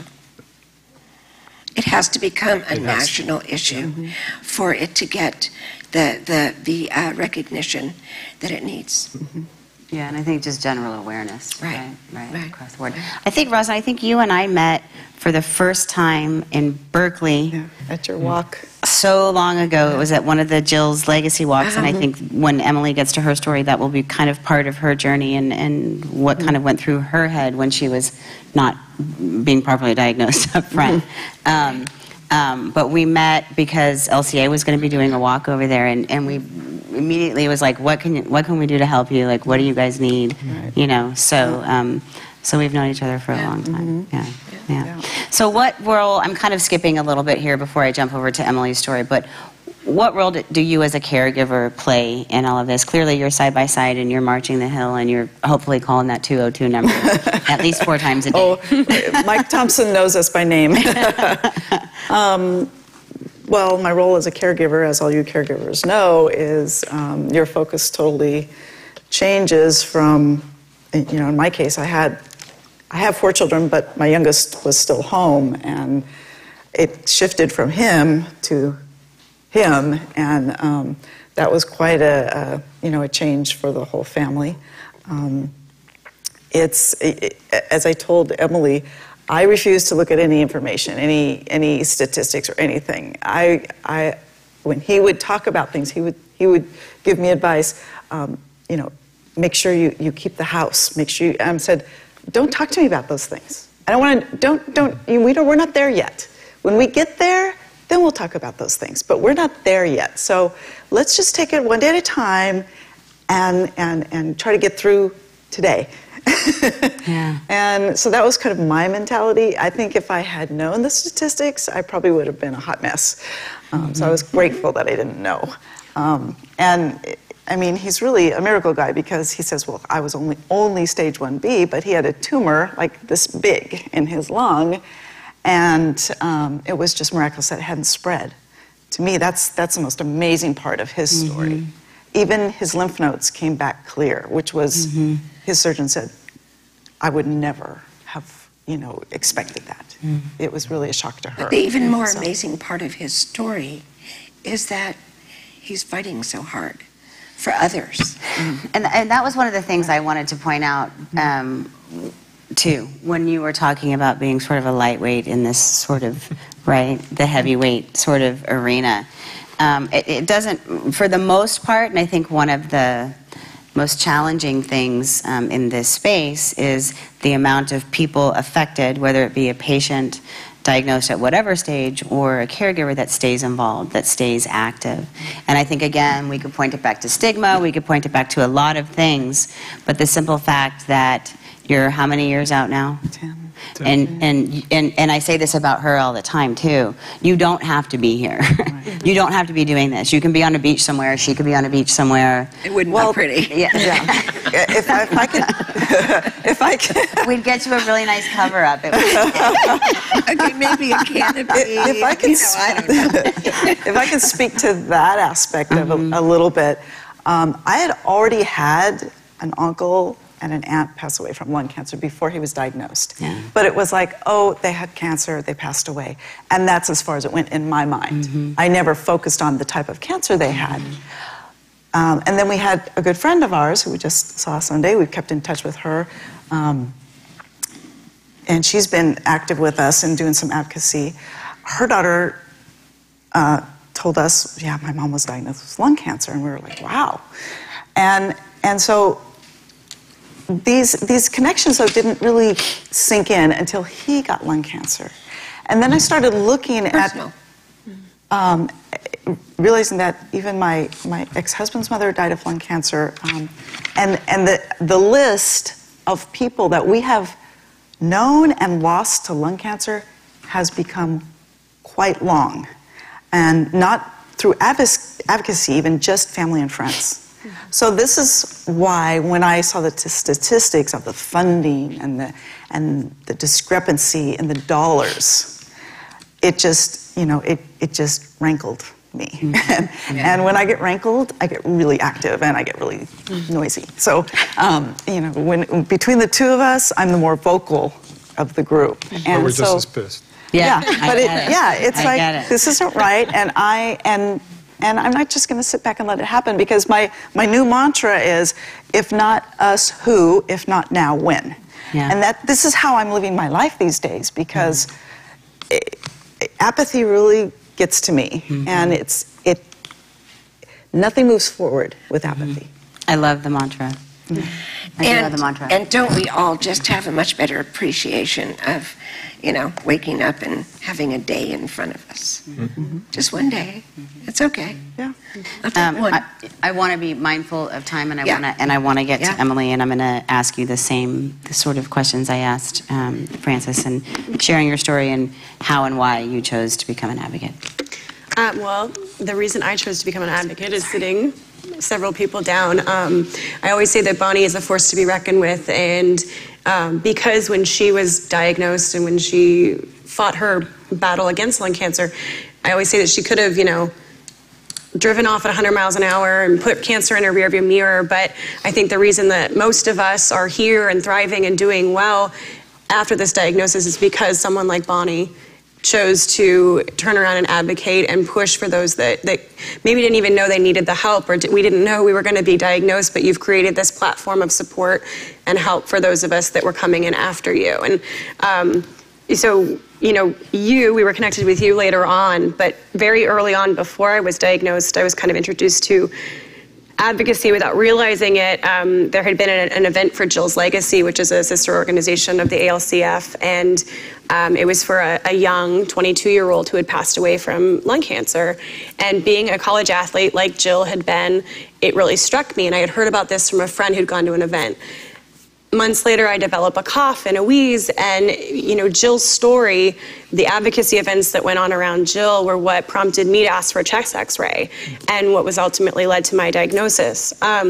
So, because of those things, because other people before me had gone on to make an impact in a world that they didn't have, Jill's friends and family brought together Jill's Legacy in her honor, and that has had an impact on me. Bonnie has created this foundation that's had a huge impact on me. I just feel compelled to share my story in a way that will hopefully help other patients that come after me. You amass so much knowledge in your cancer journey, things that you never thought you would have to learn or know, and it doesn't make any sense for me to hold that in to myself. It seems the only appropriate action would be to share that with others.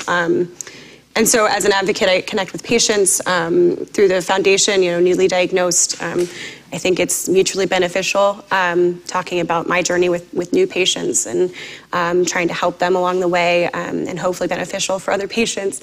But then I do speaking engagements because we all know that there are a lot of cancer events out there and a lot of money being raised. We might as well try to nudge that towards lung cancer, as we need it.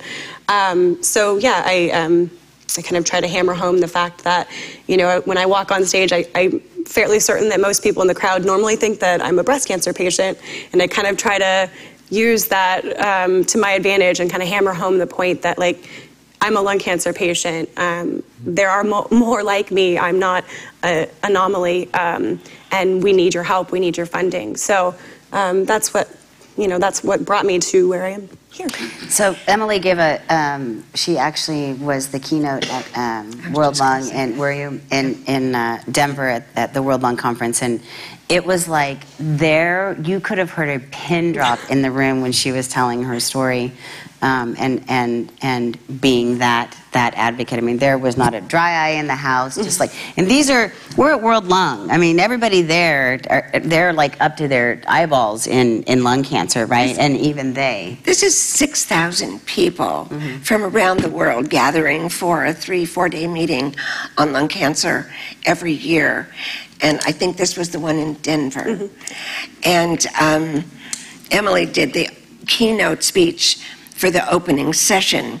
They had never done anything like that before, letting a patient do the keynote speech.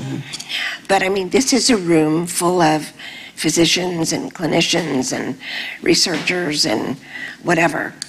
They had no idea that people like Emily or Emily's age got lung cancer. Well, and I think that's They why. had no clue. Yeah, I think that's why this legislation is so important too, to kind of bring it even kind of back around, because I think when most people think about lung cancer, they think of a 85, 90-year-old grandfather sitting on a front porch who smokes 4 packs a day, right? That's what they think about lung cancer. So when you bring someone like Emily, and even when you bring women who are the nurturers, they're the mothers, they're the sisters, they're the best friends, they're the carer-ofs, when you bring that face to the forefront, all of a sudden people kind of go, wait. They start paying attention. Well, I think, so, the ALCF has also done a study on young lung cancer, the genomics of young lung cancer.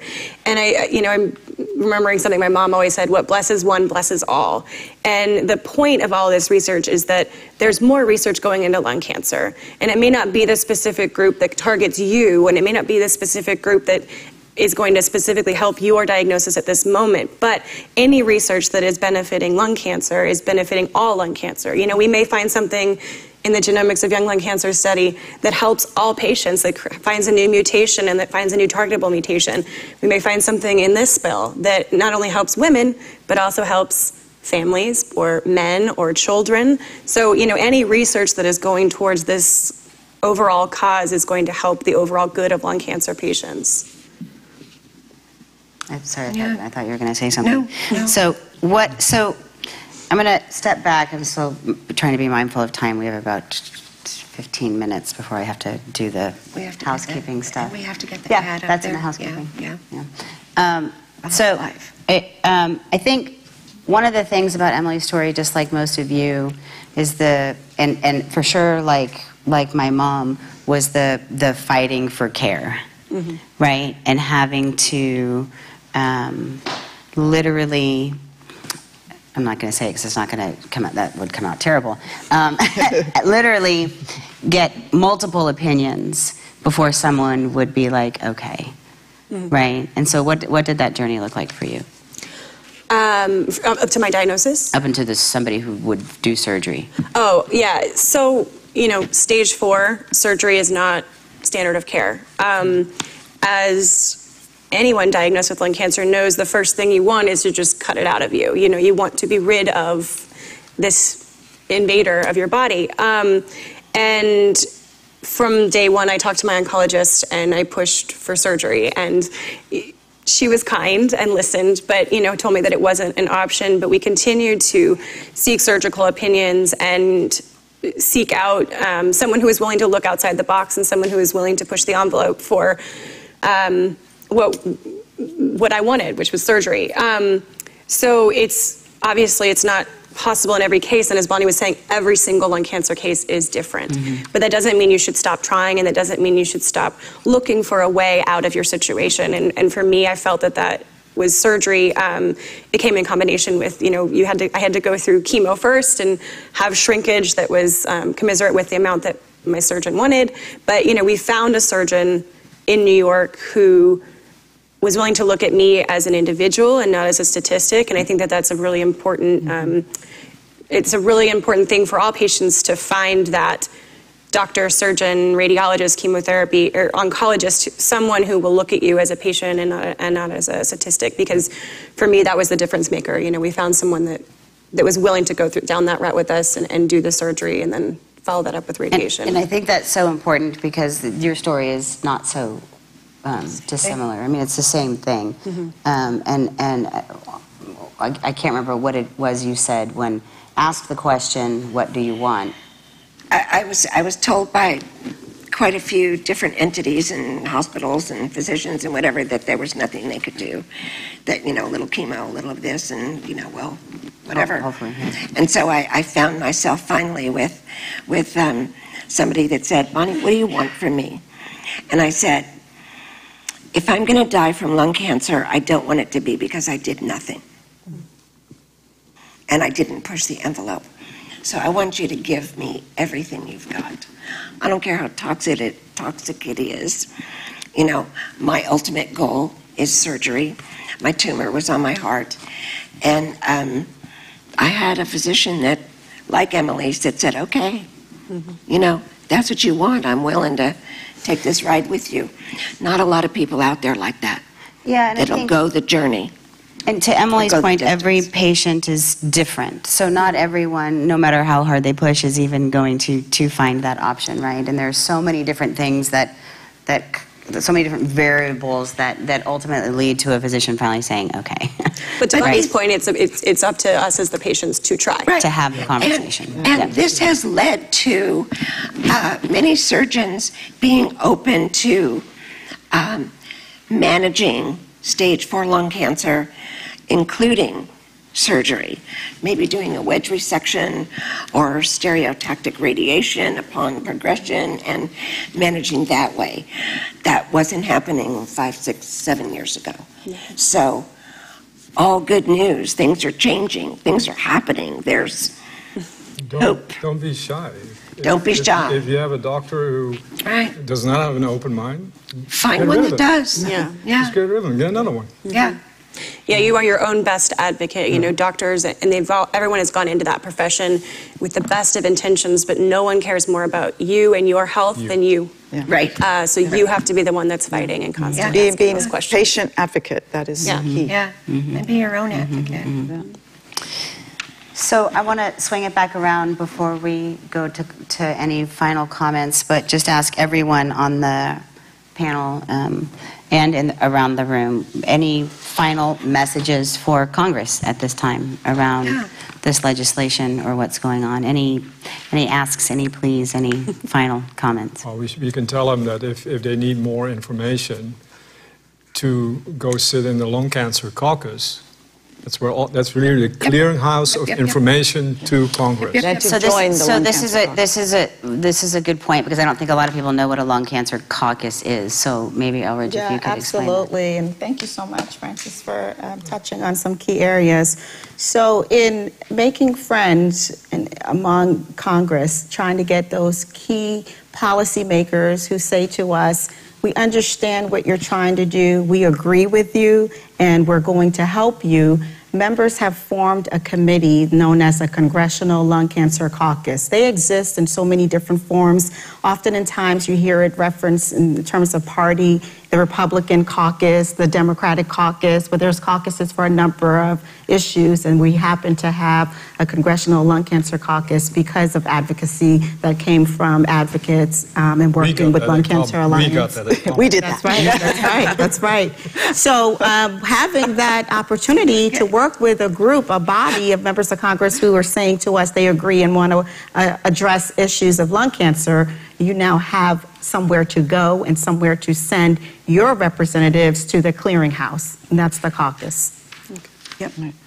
Sorry, Francis, I didn't mean to interrupt. I just wanted to make sure that everybody understood. I just wanted to throw it. Yeah. No, but it's important to, because they will find ways to not engage. So you have to keep them honest and just tell them you can do this, this, this, and this. Make it binary where they cannot cop out. Right. And do you think that's because we're not the only people knocking on their doors, right? Pardon? We're not the only people knocking on their doors. That's true. No, we just need to absolutely. make them the most Absolutely. important people knocking on their doors. Yeah. Rosalind, do you have any final? Well, I do want to bring up something that is a state issue, so you could contact your state assembly person. I really encourage you all to do this. One of our LCA advocates, Ken Wheatley, who lives in Southern California, actually worked on the California State Cancer Plan to make sure that lung cancer was included, because it was never included before. So, yeah, shocking. So he was successful in that, but it is stalled and it has not been implemented. Published. It hasn't been published. It hasn't been published. So we need all of you to contact your state assembly people and say, we understand there's a state cancer plan, it includes lung cancer. Where is it? We need this cancer plan to be moved forward in the state legislation. So please contact your state assembly person and ask for this. I don't know if you're aware of it, Bonnie? Yeah. And also it's okay to say that Senator Dianne Feinstein is backing this, and we have major support on this. Yeah. But this is a state issue. Not federal, but it's just as important. But she lives here. Yeah, right. Absolutely. Everybody knows who she is. And I think it's important for the people online too, regardless of what state you might be dialing in from or coming back and watching this after. We're not just talking about California because we happen to be sitting here right now. Right. Absolutely. Yeah. And we've said over and over, this is a national issue. Every state should have a cancer plan, and every state's cancer plan should include lung cancer. In each state and federally. We have to fight it in both ways. Absolutely. And you can also ask your congressman to push the state in that direction, although they work more on a federal level, but they can at least make a phone call. Any messages for Congress, even if it's a plea? I mean, we've got video, so that might help too.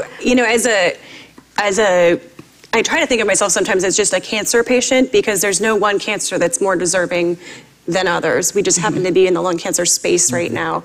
And I think, as a lung cancer patient, I often get a pit in my stomach when I see pink everything. And it's not that this is an issue of us versus another cancer or us versus any other cancer. Or it's an issue of us wanting to get the funds that other cancers have benefited from and the treatments that other cancers have benefited from, and asking for commiserate funding for that, so that our cancer can enjoy the same survival statistics that other cancers have enjoyed over the last several decades, as funding has increased for different cancers. So it's time for some white ribbons, and it's time for more awareness and more funding and better cures for patients in the lung cancer space, as well as in other spaces. It's not a battle. It's all of us joining together. If you look at the fact that Richard Nixon declared war on cancer in 1971, 81, 91, 2001, 2011,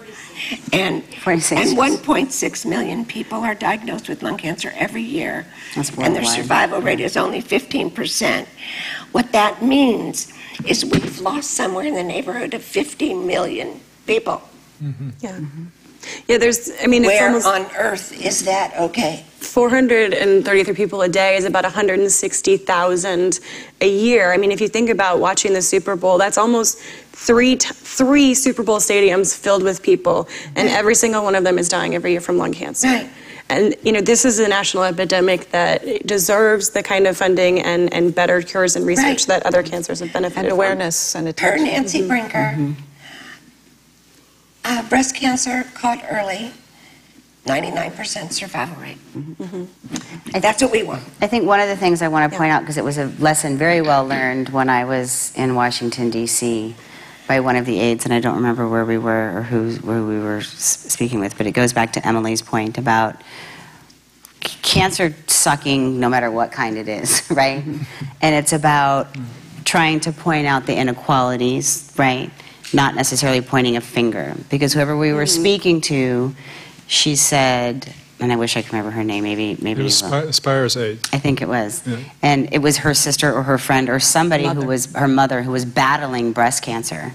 And she said, if you come here saying, but the pink and but the why, you don't know who you're talking to and what battle they might be fighting themselves, right? So it's just a cautionary statement when you are having, and I really hope everybody does have, that to Emily's point, it's not calling out anyone else. It's basically saying we matter too. Want a seat at the table. Yeah, we want a seat. We admire what they've done, and we want to be able to do the same thing. Yeah, that was a big point for me. I was like, ooh. Right. 'Cause it's not something you think about, right? Anyway, any comments from the audience or anyone online before I say my thank yous, because we've got about 6 minutes left? No? We're good. Yeah, I'm probably going to need 6 minutes for my announcements. Okay. Well, first of all, I want to say thank you to all of you for coming and talking about this so important topic. I know it's something that we've been wanting to talk about for a long time, and really get the word out, and really, in a way, and from people who know what they're talking about when it comes to this space. We are going to repost that phone number up online. And please don't forget, and if anybody needs it afterwards, you can reach out to us. But the email, is it lungcanceralliance.org or lca.org, or do both of them work? They probably both work. So lungcanceralliance or lca.org, where you can go and through their portal online, do it from your own living rooms. I think it's so important. So thank you all very much for coming and talking with us about this. Thank you all, obviously, in the room. And everyone online. Oh, we want to clap first. I do want to reiterate, and Rocky, I think this is something we sent you that you can put up on the screen for folks who are signing in about the Life and Breath Rally. There we go. There we go. I've got these for anybody in the room who wants to take the trip to DC on April 26th, or to be there by April 26th, which means you have to leave here the 25th. Or anybody who online who might be watching or comes back and watches in the area who wants to participate. I think it's a great cause. There's been several plugs for it. You can see up here what this is about, and this is kind of going back to the 433 people a day. And we used to use an analogy here all the time, and several people did, and it kind of got lost, but it was about, the jumbo jet falling out of the sky. And if that happened every day, how many days would it take before somebody, the government, stood up and said, hold on, we're shutting down the FAA, something is going on here, right? It's the same thing. This is really important. So please, if you're interested and or if you know anyone who is, family, friends, anyone in the DC area, and if you want more information, like I said, we've got the flyers for you guys to take with you, and anyone online who hasn't already screenshotted this, if you give us a call, we'll give you all of the information. We're also going to roll it out on social media, so you'll be able to find it there.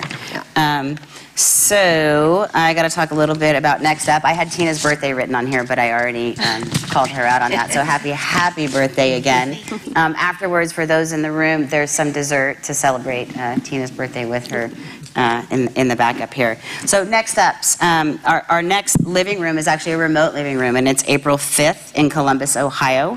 Dr. David Carbone and Carolyn Presley are going to be talking about advances in molecular testing, targeted therapies, and immunotherapies, and how to manage the side effects. There have been some very unique side effects, especially with some of these next generation drugs and therapies. So I think it's going to be a great meeting. Those of you in the room, unless you're in Columbus, if you are, you're welcome to come, but otherwise you can absolutely sign in through the YouTube live stream and watch there. David Carbone has been a huge friend of the foundation for a very long time, and we're really excited to be able to bring this to his hometown.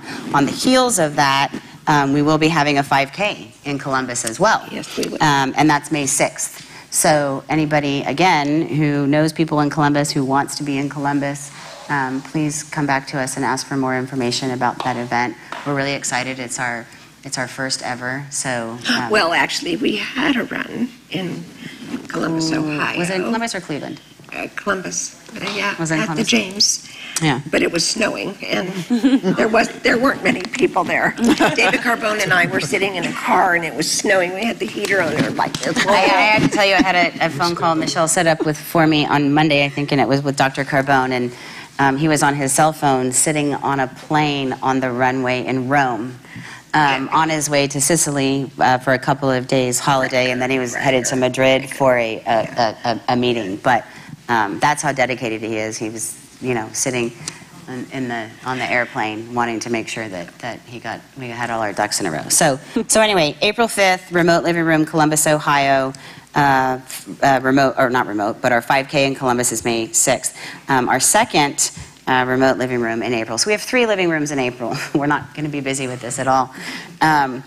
Is in Memphis, Tennessee, with Dr. O, who has come here and spoken at the living room before. I'm not going to try to do his last name because every time I do, Also something. He's a surgeon. He's amazing. I'm going to spell it just because if anybody can do it. It's OsarogIagbon. Osargarian. Yeah, it doesn't matter. He's at Baptist Cancer Dr. O. Center in Memphis, Tennessee. He was one of our very first centers of excellence and is a true champion in the lung cancer space. So we're very, very happy to be doing a remote living room with him.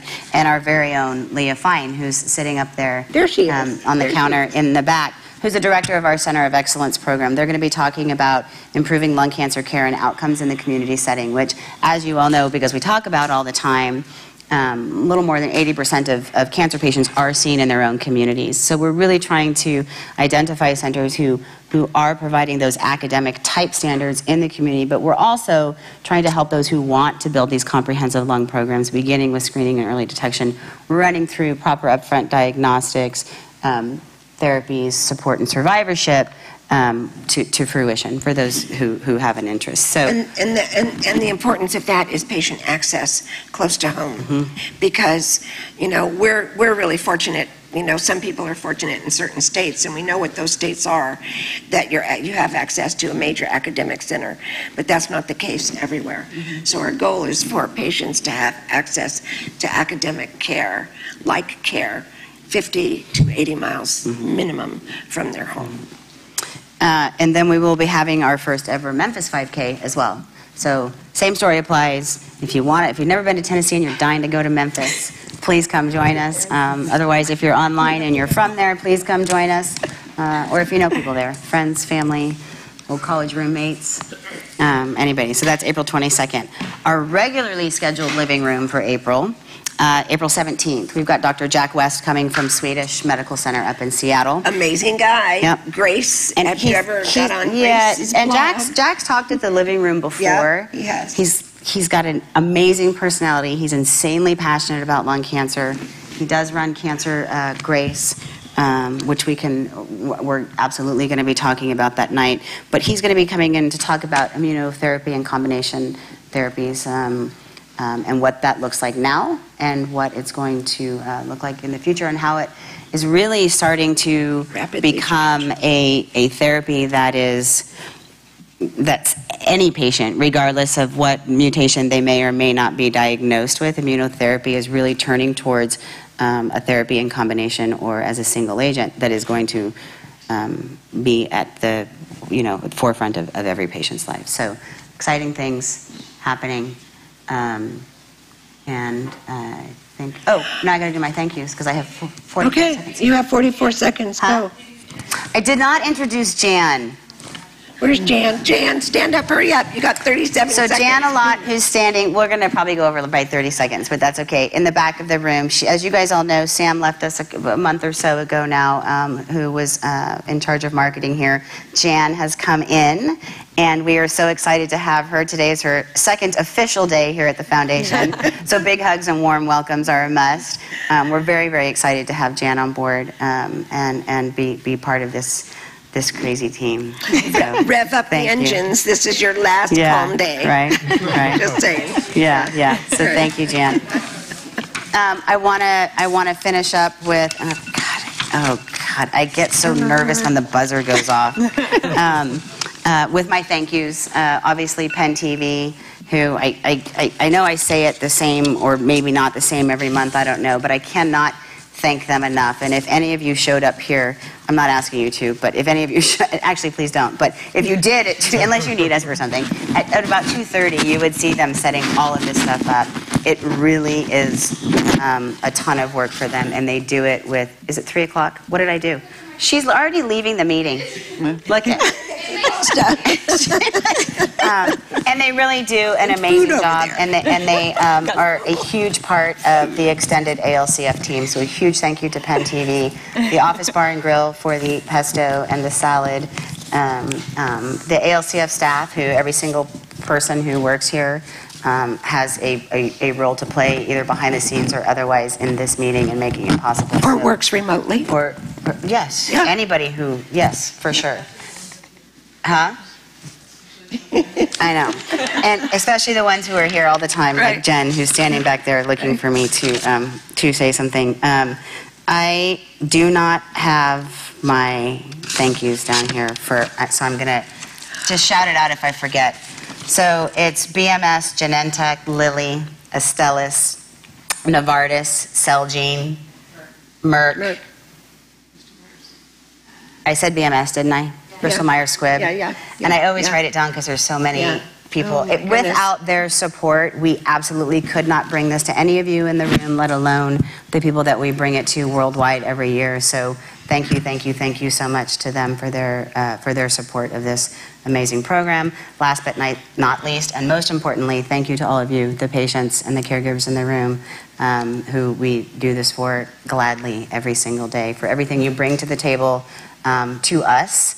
The reminders that you give us and anybody that comes back and watches about why we do what we do every day and why it's so important. And thank you for what you bring to one another, and for sharing this venue with all the people who get to come back and watch it. So thank you. Now let's eat cake. And if you live in the area and you can't sleep at night, 2, 3, 4 o'clock in the morning, channel what? 26. You could see this all over again. Yeah, we're going to close out with a little happy birthday to Miss Tina, but she's going to have to get up there to blow out your candle. Or just bring it here. No swearing on TV, Jen. You sit right there, Tina. I'll bring this to you. I almost dropped it once, and I won't drop it. All right, good. Okay. All right. Oh, I'm not singing into a microphone. Happy birthday to you. Happy birthday to you. Happy birthday, Tina. Happy birthday to you.